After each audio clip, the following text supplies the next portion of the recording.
Assalamualaikum warahmatullahi wabarakatuh. Alhamdulillah alladzi amarana bil imani wal islami wal ihsan wa nahana anil kufri wal isyan. Wassalatu wassalamu ala Sayyidina Muhammad wa ala alihi wa sahbihi wa man tabi'ahu bil ihsani ila yaumil qiyamah. Amma ba'd. Faqala Allah subhanahu wa ta'ala wa biqaulihi yahtadil muhtadun. A'udzu billahi minasy syaithanir rajim. Bismillahirrahmanirrahim. Wal 'asri innal insana lafi khusrin illal ladzina amanu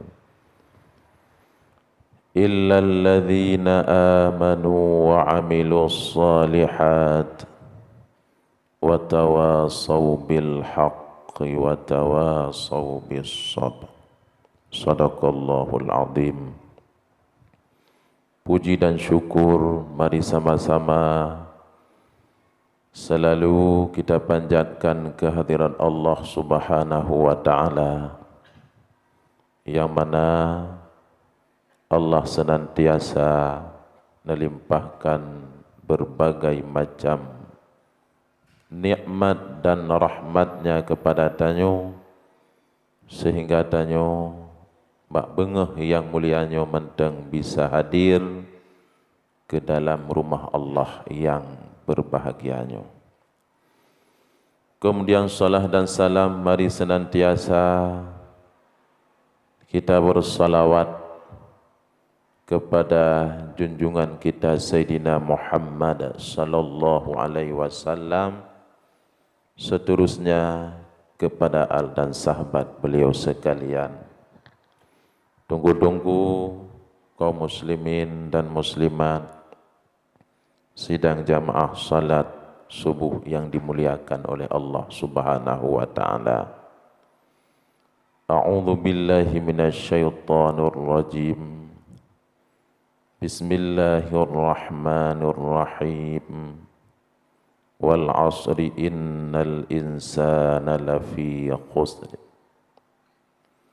Wal 'asri asri. Para ulama berbeda-beda pendapat apa yang dimaksud oleh Allah dengan asri, sehingga Allah bersumpah dengan asri.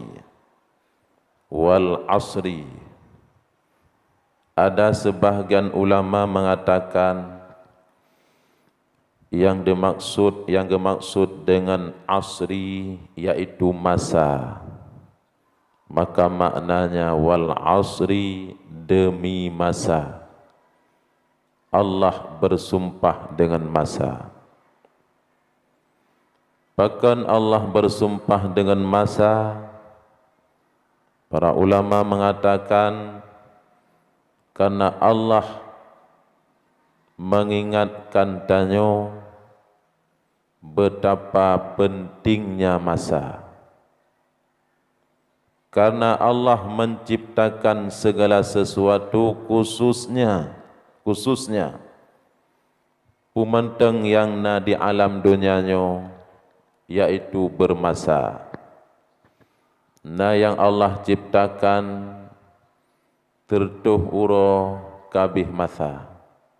Nah yang Allah ciptakan lebelun kabih masa. Nah Allah ciptakan thithun 50 ton, 60 ton, 70 ton.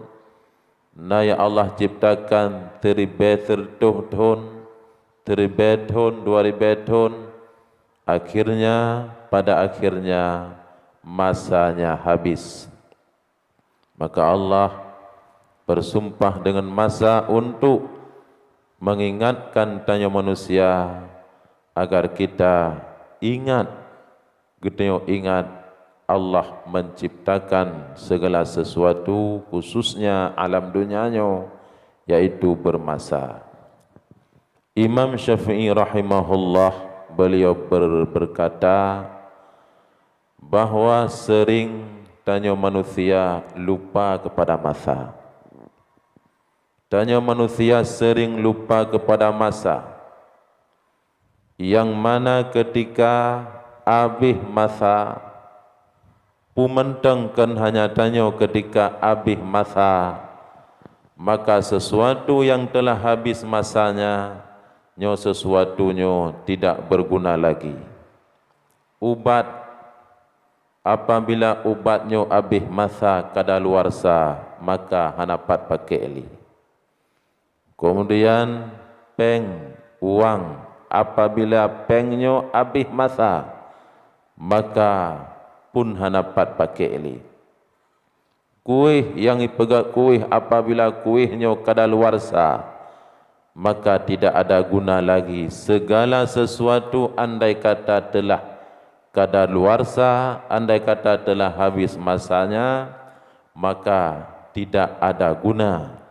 Maka ken Imam Syafi'i, manusianya sering kali yaitu lupa kepada masa. Tunggu-tunggu yang dirahmati Allah, bahawa tanyo dijadikan oleh Allah pun bermasa. Ada masanya tanyo 40 tahun kabih. Ada masanya tanyo 60 tahun kabih. Ada masanya tanyo 70 tahun kabih. Ketika masanya kabih bagi tanyo, maka taru imata takli nyo hana manfaat li, karena masa yang ka berlalu nyo hana pat getayo tarik. Imam gebaca ayat Rabbana abasarna wa sami'na farji'na na'mal salihan inna muqinun. Ya Tuhan kami, abasarna, kami telah melihat, wa sami'na, dan kami telah mendengar, maka farji'na, kembalikan kami ke dunia lagi sebentar saja, na'mal salihan, untuk kami mengerjakan amal yang saleh. Inna muqinun, sesungguhnya kami itu yakin, nyo baru kamu yakin. Hana makna li telake bapo, karena masa telah berakhir.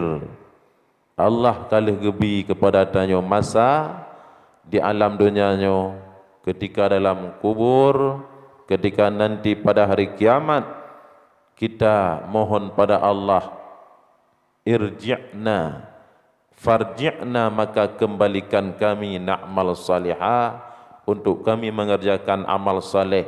Sekarang baru kami yakin, ya Allah, nyohanali kembali masa yang kalih gebi oleh Allah subhanahu wa ta'ala. Bahkan tanya manusia tungku-tungku yang dirahmati Allah, umu menteng umu gebila Allah. Tapi apabila tanda-tanda bahawa umur tanyo hampir habis, apabila ada tanda-tanda umur tanyo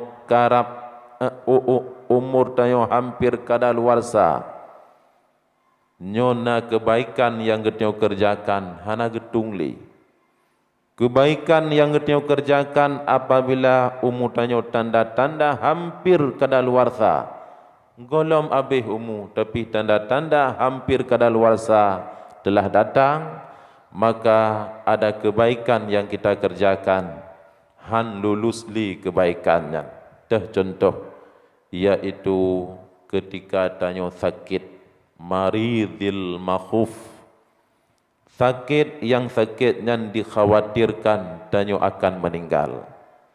Ken dokter spesialis secara adat, atau ke nurun tua-tua yang kebiasa kala nurun meninggal secara adat, menyodit no sakit ron hana harapan li, ken maridil makhuf takalan kepada adat walaupun lehnyan pulih dan terserah hakikat daripada Allah Subhanahu wa taala. Alian tanya dalam pesawat hampir jatuh. Nyan umu tanya menteng dalam pesawat tapi hampir kadaluarsa. Secara adat hana selamat urang jatuh daripada pesawat. Kemudian dalam kapal datang ombak yang sangat dahsyat dan angin diterjang kapal. Kemudian ombang ambing secara adat lagenyan angin dan lagenyan ombak, kapal hampir tenggelam akan tenggelam. Tengah-tengah tanya lagenyan nyo ada tanda-tanda bahawa apakan masa umur kita hampir kadaluarsa, hampir habis. Maka ketika nyan tanya ikrarkan ulung hibbah lampuh lung 1 hektar 10.000 meter. Ulung hibbah lampuh lung 10.000 meter nyo han lewat ban 10.000 meter. Umu mentang umu tapi han lewat. Bahkan han lewat karena secara adat tanda-tanda kita hampir kadaluarsa. Getanyo hampir habis masa yang lewat sulusun yaitu 1/3. Superle lewat dari 10.000 harta rod mutlak harta rod. Tapi dalam keadaan kondisi lagi tapugah bono maridil makhuf sakit yang dikhawatirkan hampir meninggal nyo lewat 1/3. 2/3 tu karena hak waris gepikan oleh syarak, gepikan oleh agama, hinan karab hukuman hak waris hanjut han lolos nyan menteng na umu tu tungku-tungku yang dirahmati Allah. Tapi umu tanya kerap habis na ibadat yang kita kerjakan contoh hibah harta bono tawasiat nyo hana lulus kecuali thulus yaitu 1/3 daripada harta yang kita hibah, yang kita wasiatkan. Tunggu-tunggu yang dirahmati Allah. Oleh karenanya nyokeh para ulama mengatakan Allah bersumpah dengan masa yaitu agar danyo you ingat di Allah betapa pentingnya masa yang kagebi oleh Allah kepada danyo. Kemudian masanya kun ulama bagaikan taukil adim, gelombang yang sangat dahsyat. Andai kata getanyo hana hati-hati di dalam getanyo menjalani kehidupannya, kita akan digulung oleh masa, kita akan digulung oleh ombak yang mana nantinya yaitu kita akan mendapatkan kerugian. Andai kata hana kapal yang kuat, hana pegangan yang kuat, maka kita akan digulung oleh masa. Nyo makna daripada masa. Kemudian ulama tafsir mengatakan makna wal asri yaitu salat asar. Maka jid makna jih wal asri yaitu demi salat asar. Kenapa Allah bersumpah dengan salat asar di atas pendapatnya? Nyo pun untuk gebite oleh Allah kepada danyo bahawa betapa pentingnya salat asar, betapa utamanya salat asar, sehingga sebahagian ulama tafsir mengatakan ayat hafidhu ala salawati wa salatil wusta, jaga ligata bek kata petebit sembahyang ulwa wate firman Allah akan semua salat, wa salatil wusta, jaga ligata salat wusta. Sebahagian ulama mengatakan makna salat wusta, salat pilihan dalam ayatnya yaitu salatul asri. Sebahagian mengatakan salat subuh, nah yang mengatakan salat asar. Maka didasarkan di atas lama yang mengatakan salat asar, Allah mengasingkan salatil wusta dalam ayat, yaitu karena ada keutamaan, ada kelebihan yang ada pada salat asar. Man taraka salat